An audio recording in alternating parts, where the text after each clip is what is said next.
Hello, West Acton. Today I'm going to read to you the first chapter from The Little Prince by Antoine de Saint-Exupéry. Unfortunately, I can't show you the book because I gave it to someone to read, and I'd read to you the first chapter from my Kindle. This book is dedicated to children and all the grown-ups because once they were children, although few of them remember it. I encourage all the children to keep their innocence and cheerfulness all their life, and I encourage grown-ups to cheer up thinking of their own childhood. The book starts like this. Once, when I was 6 years old, I saw a magnificent picture in a book called True Stories from Nature about the primeval forest. It was a picture of a boa constrictor in the act of swallowing an animal. Here is a copy of the drawing. I hope you can see it. It's a picture made by a special child.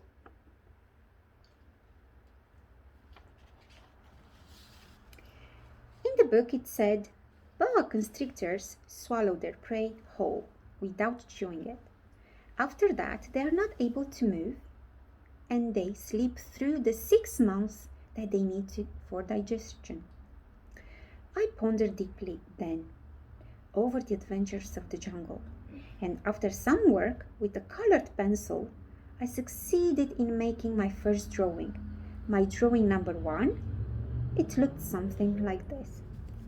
And I already showed you.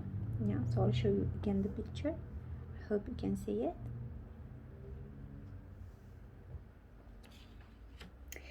I showed my masterpiece to the grown-ups and asked them whether the drawing frightened them. But they answered, frightened? Why should anyone be frightened by a hat? Do you think this looks like a hat to you? Have a look. Does it look like a hat? My drawing was not a picture of a hat. It was a picture of a boa constrictor digesting an elephant. But since the grown-ups were not able to understand it, I made another drawing. I drew the inside of a boa constrictor so that the grown-ups could see it clearly. They always need to have things explained. My drawing number 2 looked like this.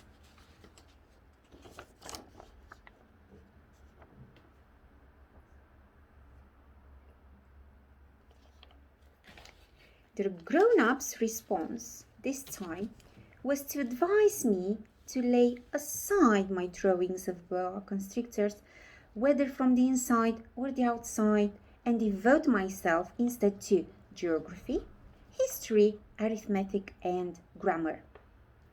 That is why, at the age of 6, I gave up what might have been a magnificent career as an artist. I had been disheartened by the failure of my drawing number 1 and my drawing number 2. Grown-ups never understand anything by themselves, and it is tiresome for children to be always and forever explaining things to them. So then, I chose another profession and learned to pilot airplanes. I have flown a little over all parts of the world, and it is true that geography has been very useful to me. At a glance, I can distinguish China from Arizona. If one gets lost in the night, such knowledge is valuable.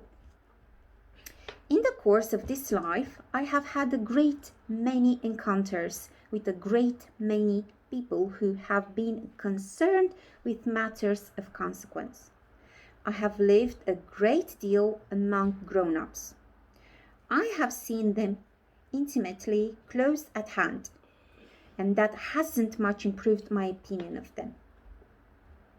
Whenever I met one of them who seemed to me at all clear-sighted, I tried the experiment of showing him my drawing number 1, which I have always kept.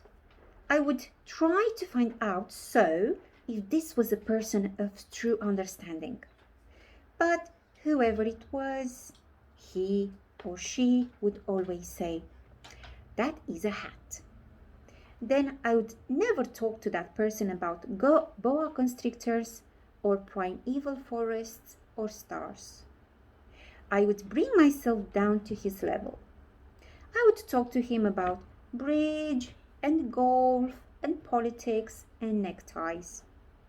And the grown-up would be greatly pleased to have met such a sensible man. Thank you for listening for the first chapter.